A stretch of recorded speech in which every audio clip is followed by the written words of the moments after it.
So I'm going to talk about what I call the political economy of left obstructionism. No one needs a theory, undoubtedly, to tell them that management's function in capitalist society is to instill in working people the kinds of beliefs and practices that the perpetuation of the present economic system requires. But if one stops short of explaining why this is the case, then one can only engage in idle moralizing or conspiracy theory. As Baran and Sweezy wrote in their classic study of monopoly capital, what needs to be determined is not what managers want us to believe, but what modes of behavior are imposed upon them by the working of the economic system itself. That is, we need to be able to causally explain why management engages in that behavior. In this paper, I'll address Barbara and John Ehrenreich's significant concept of the professional managerial class, or PMC, which has increasingly regained currency of late. It is helpful for recognizing or describing the behavior, the political role, and the social impact of management at present. And it can help to address the way in which management preserves the status quo of contemporary capitalism. The PMC has a disproportionate influence on the contemporary left, and even in its most radical leftist iteration, it arguably obstructs movements that would fundamentally alter society on a political economic level. But why is the PMC as it is and not otherwise? Why does it behave as it does and have the effects that it has within and outside of the workplace? I will argue that the concept of the PMC can help answer these questions or provide an explanation only if it is placed in the context of Marx's economic theory or another equally robust economic theory. Namely, it's not good enough to say because that's their job. The PMC, according to Marx at least, is unproductive labor, which cuts overhead costs. And this economic function necessitates all of the further social effects that the PMC has in politics. First, I'll address the concept of the PMC. Then I'll address Marx's economic account of management and unproductive labor. And finally, I'll extrapolate from Marx's account to argue that it covers and strengthens any political account that makes use of the concept of the PMC.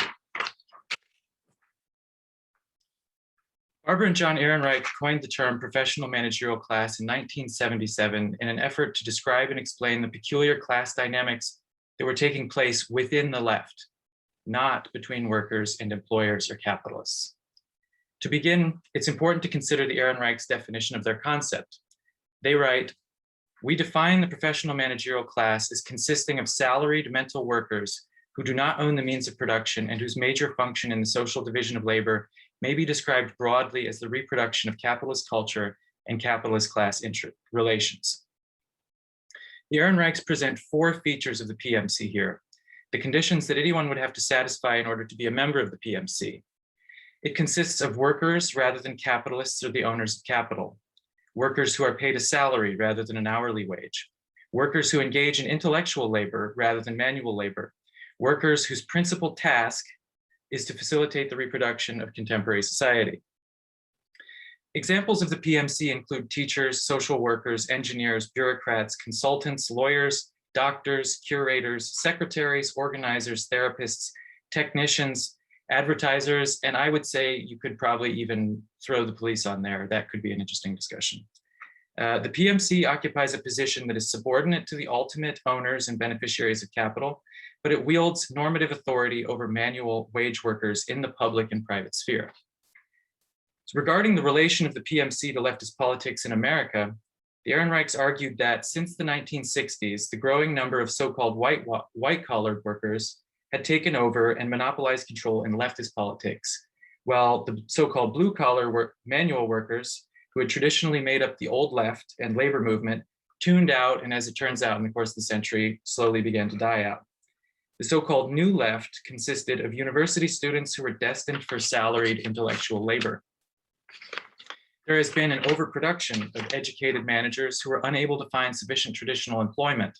So the class problem within the new left and post-60s left was that the PMC dominated it. New leftism focused on gender, sexuality, race, ethnicity, culture, morality, and third world politics, rather than political economic explanation of these social phenomena, an economic approach to politics or class struggle. New leftism was an ideology of the PMC.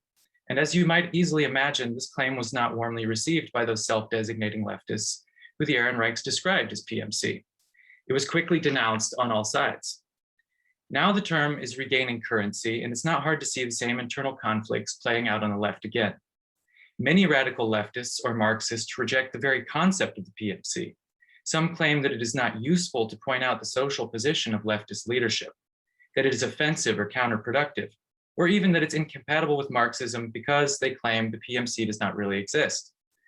Then they variously fall back on simpler concepts of class or renounce economic class analysis altogether in favor of an ethical and voluntarist conception of politics. Now, in contrast to these voices, I'll argue that the PMC is a fine piece of sociological description. It's potentially very useful for understanding the state of the left, but it must be placed in the context of a more fundamental structural kind of explanation. The following 2 points which the Ehrenreichs raise are crucial for my argument. The first has to do with the explanatory power of any theory of class. And the second has to do with the relation to Marxism, or Marx's economic theory more specifically.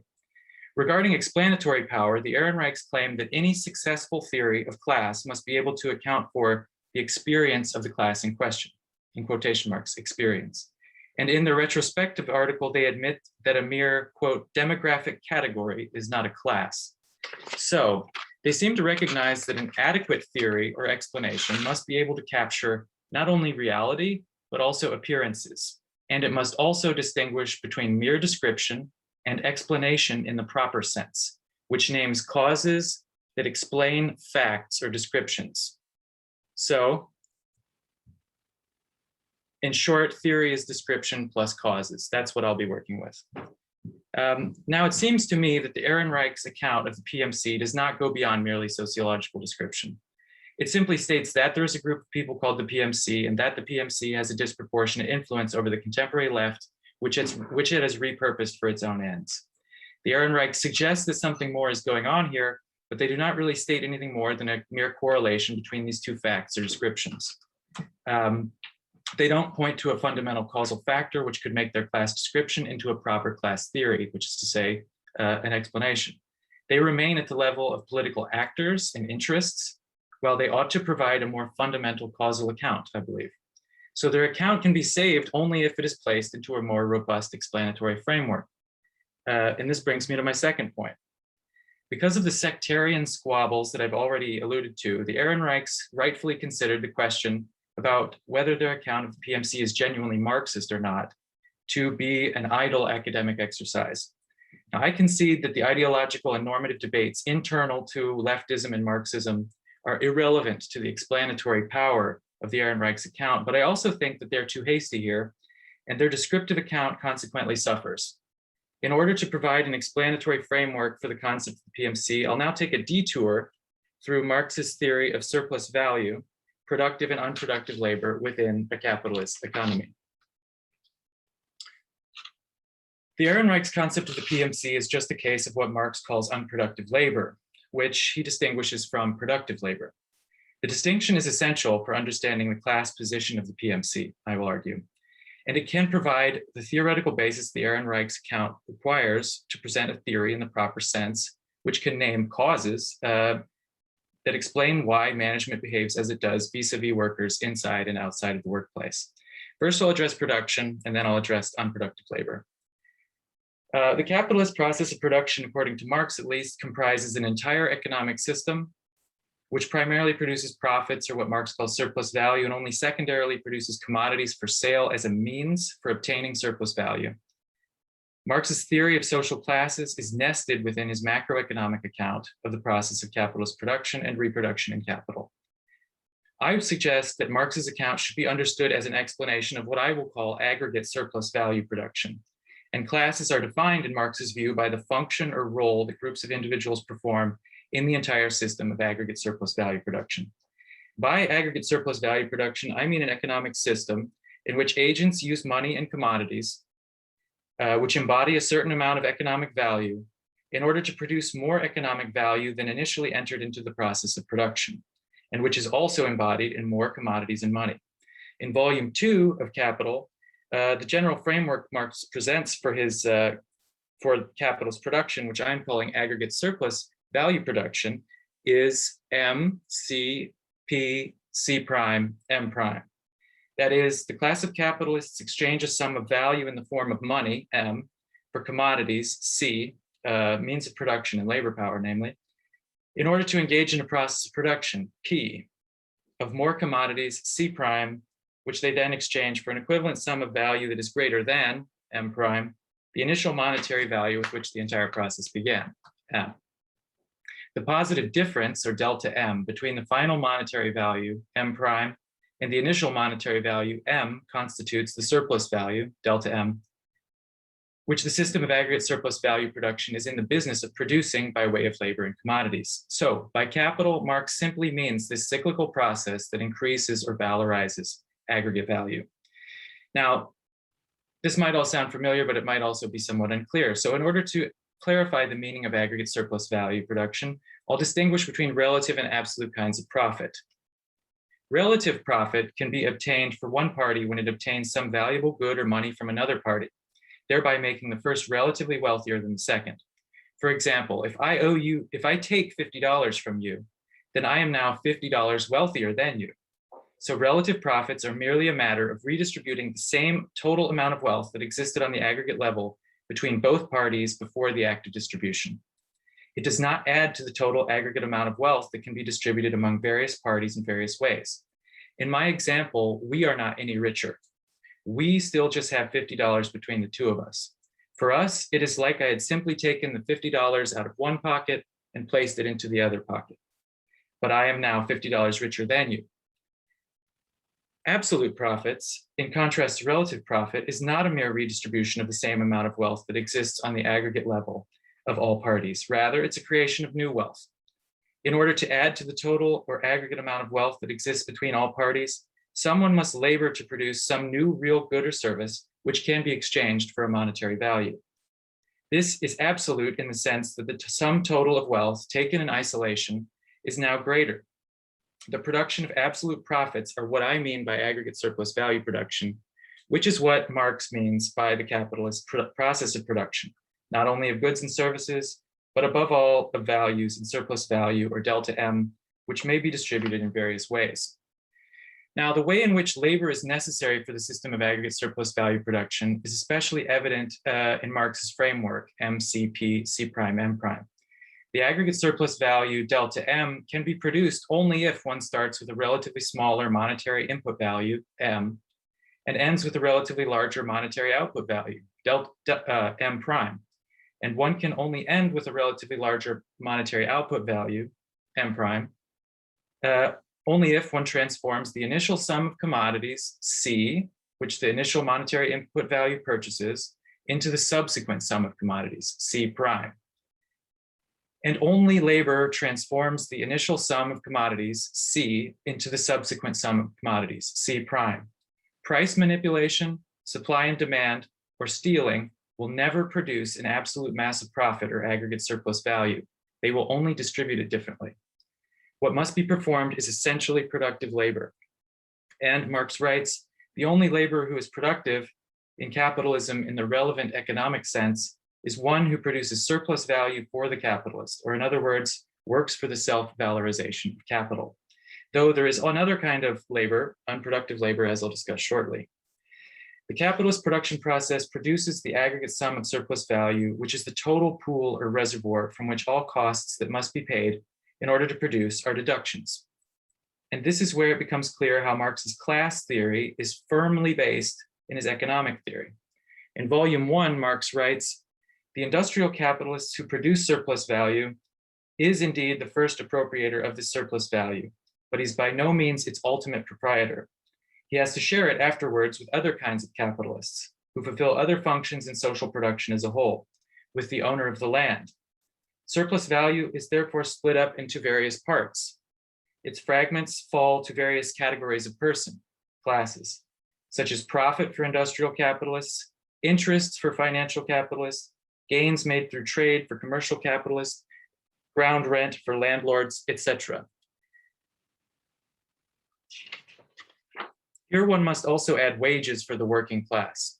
And in Value, Price, and Profit, Marx similarly continues to say that rent, interest, and industrial profit are only different names for different parts of the surplus value of the commodity, or the unpaid labor enclosed in it. They are equally derived from this source and from this source alone. They are not derived from land as such or from capital as such. But land and capital enable their owners, for example, landlords, financial capitalists, or commercial capitalists, to get their respective shares out of the surplus value extracted by the employing capitalist from the laborer. So the different classes of society are defined by their relation to the sum of absolute profit or aggregate surplus value, delta M, that labor produces in a capitalist economy.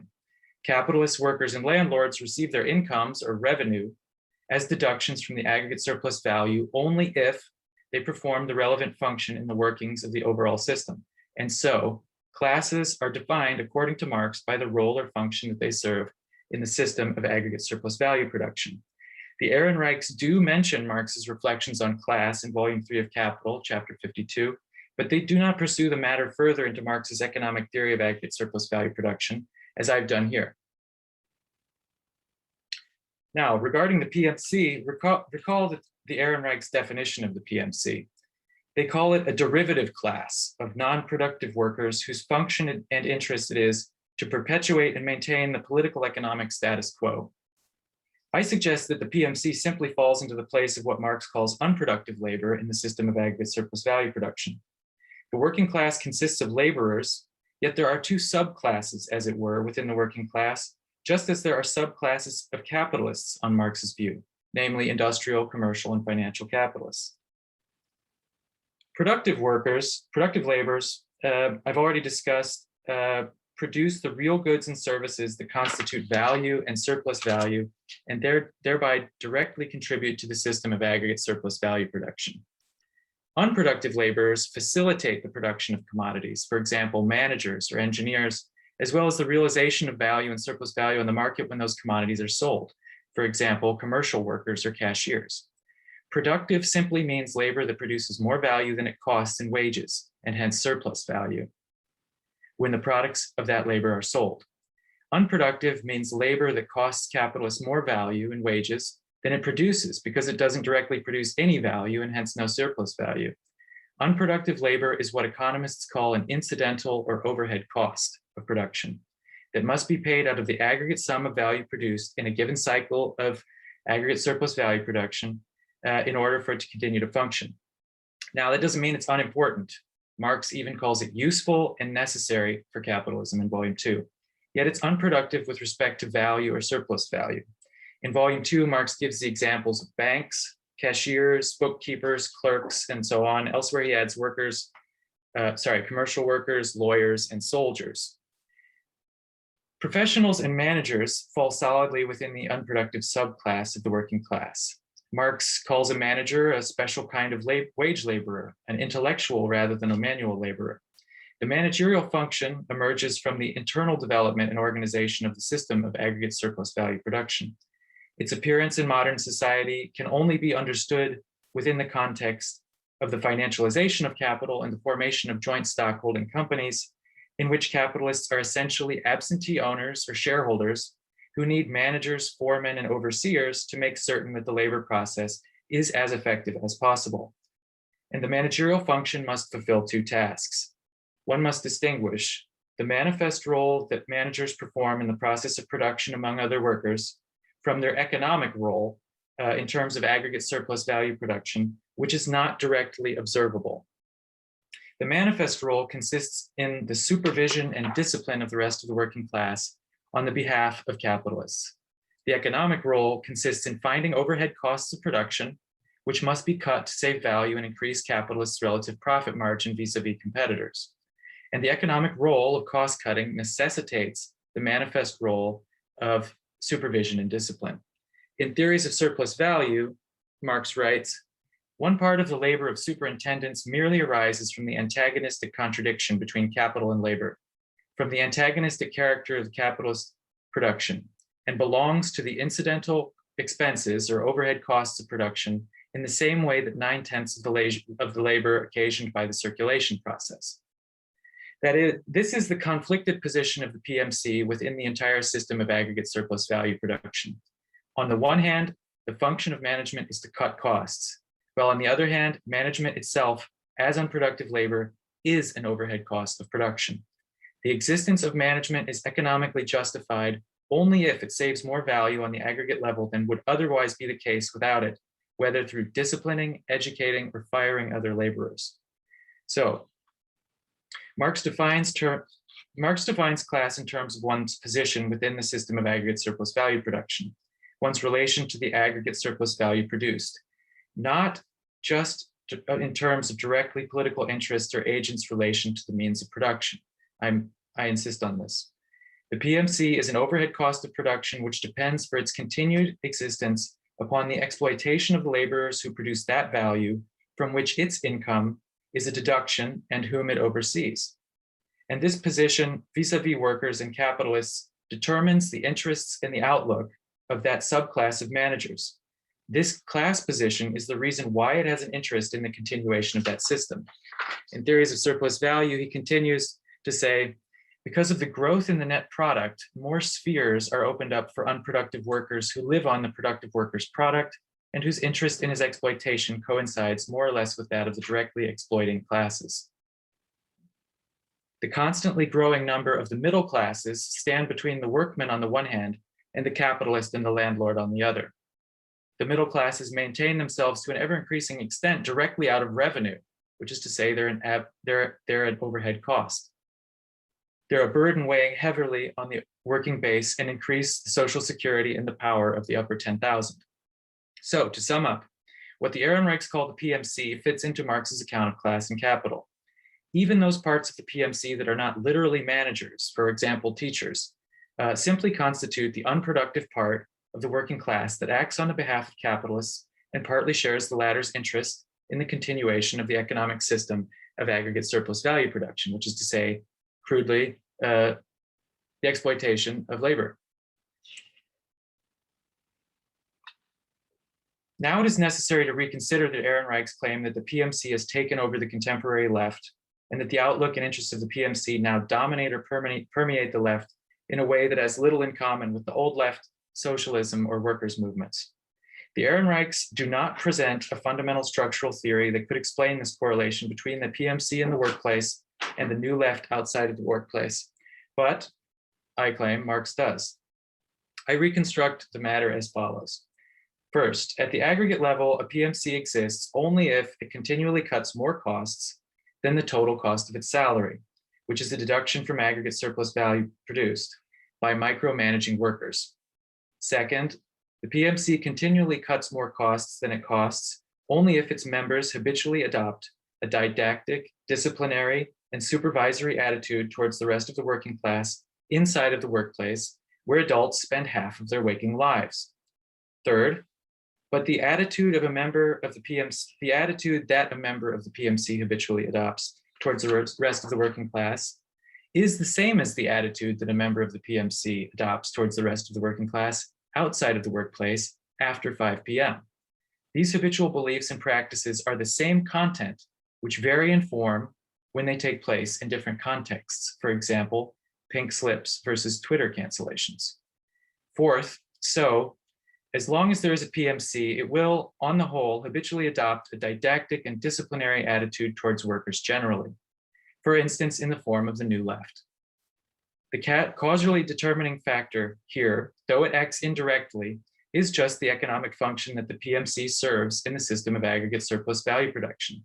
To recall, it's a cost that cuts costs. It is not ruthlessly competitive and controlling towards everyone just for fun. If it fails at its task, then it will be canceled by another member of the PMC.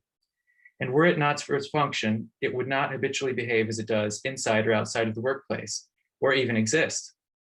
Hence the uncanny vigor with which the PMC disciplines workers according to non-negotiable, sacred codes of conduct. If subordinates are too costly, a liability. If they do not abide by authoritative conventions or expectations, etiquette, such as what Catherine Liu calls identity protocols, or if they fail to exhibit the proper kind of deference or superiority towards the correct kind of person in the correct way, morality. And the consequence of this is that no changes are permitted to occur which are not handed down by management. Now, I think two good examples which are obvious come to mind. examples of PMC or HR ideology in the workplace that reaches well into society. They're McMindfulness in the Fordist social department. I can't discuss them, but I would love to talk about it maybe in discussion. To conclude, I will just propose that we consider an example of the way in which PMC ideology might be legible on the contemporary so-called left at present. Recall the desperate competition for the title of the most progressive candidate in the 2020 Democratic primary. Elizabeth Warren, the epitome of credentials and respectability and responsibility, spoke of troubling systemic problems, while she offered means-tested solutions, fairness, plans for everything, symbolic respect, and regulated capitalism. This brand of politics, it seems to me, at least, wants to change everything and nothing. Is it merely an ad hominem fallacy to note the similarity between the managerial worldview and this brand of politics and to call it PMC? Perhaps it's just a mere coincidence that bullshit jobs have increased and yet grown increasingly precarious, while industrial labor has decreased, tuned out, and the left is no longer concerned with the fundamental changes that would benefit all workers to the detriment of financial groups, insurance companies, and landlords. But I really doubt it. Thank you.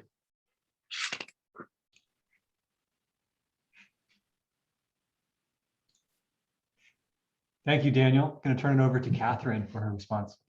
Okay, originally I had prepared a total set of responses to all three papers, but I'm going to try to peel out the individual responses.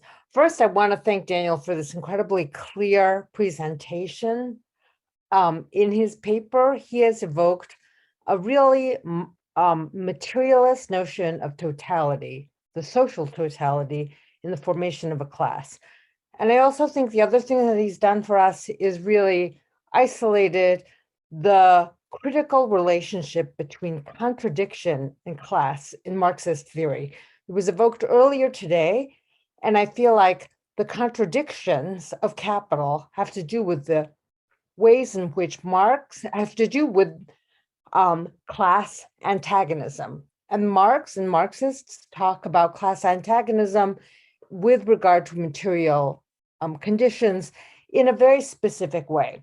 And that way has to do also with the violence of the social division of labor. One of the questions that I have for Daniel, since I think he alluded to this at the end of his talk, and I think in other parts of his talk, is to ask him, first of all, in what way does he see the police as part of the PMC, the police and the army as part of this PMC?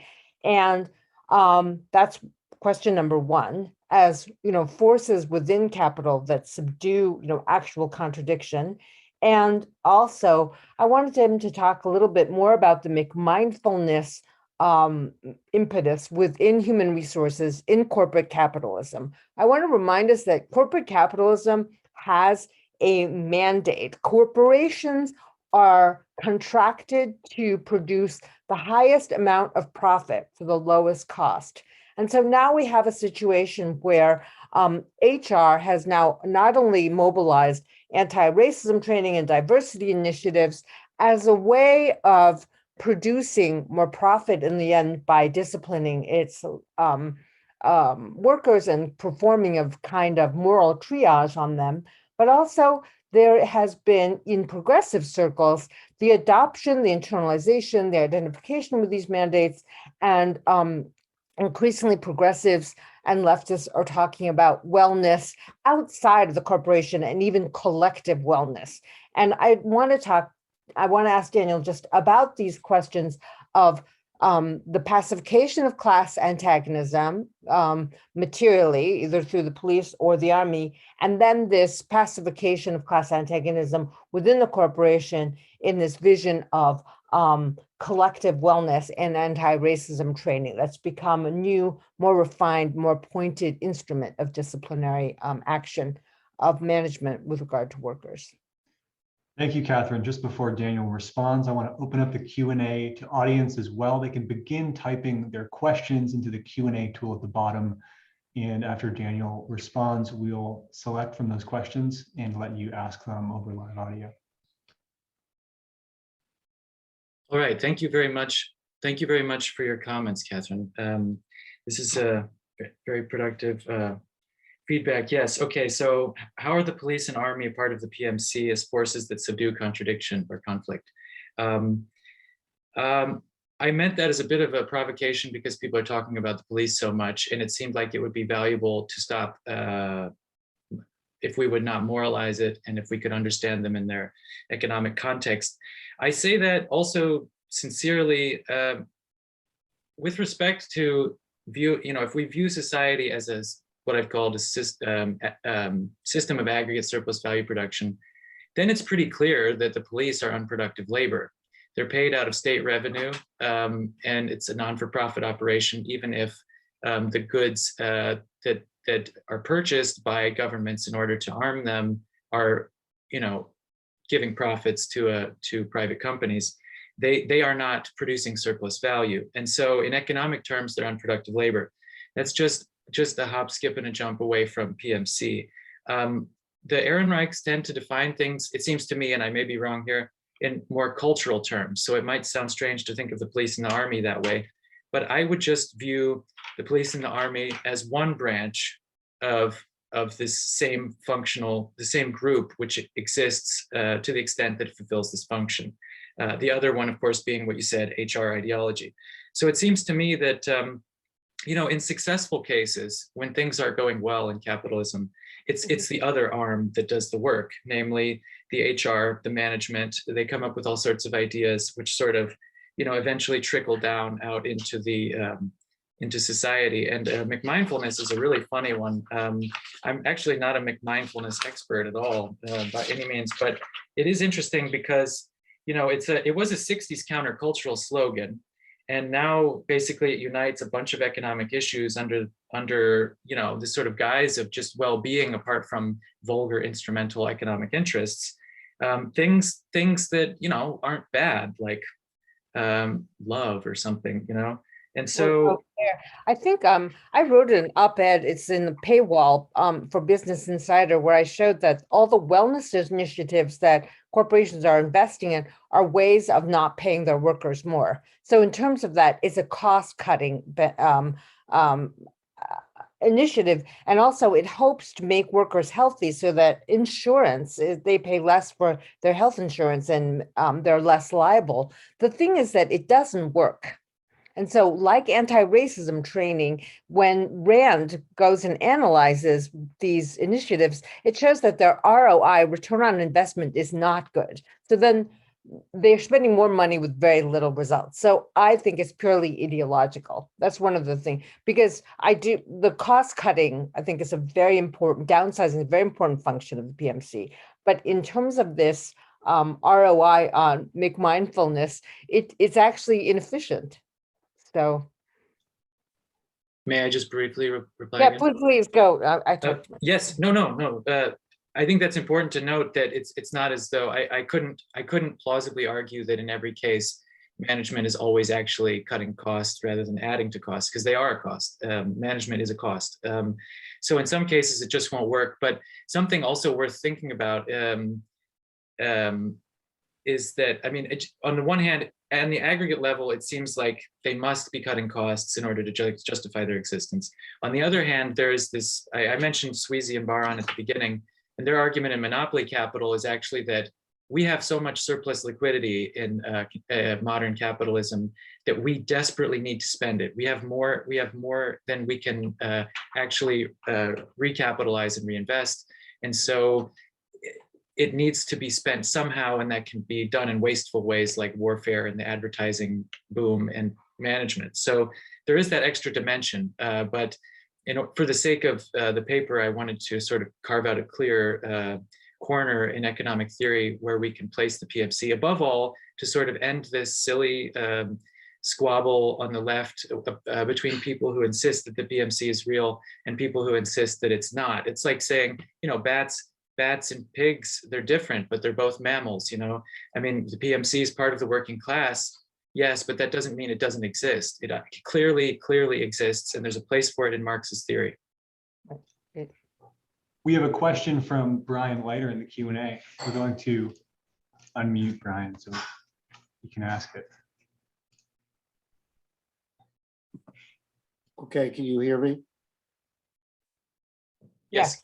Yes. Yeah. Okay.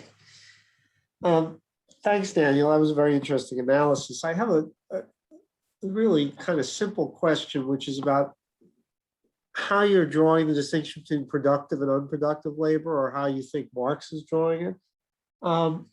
So productive labor does the work that produces surplus value. But here's the thing, I take it unproductive labor, say managers, are actually indispensable to the production of the surplus value.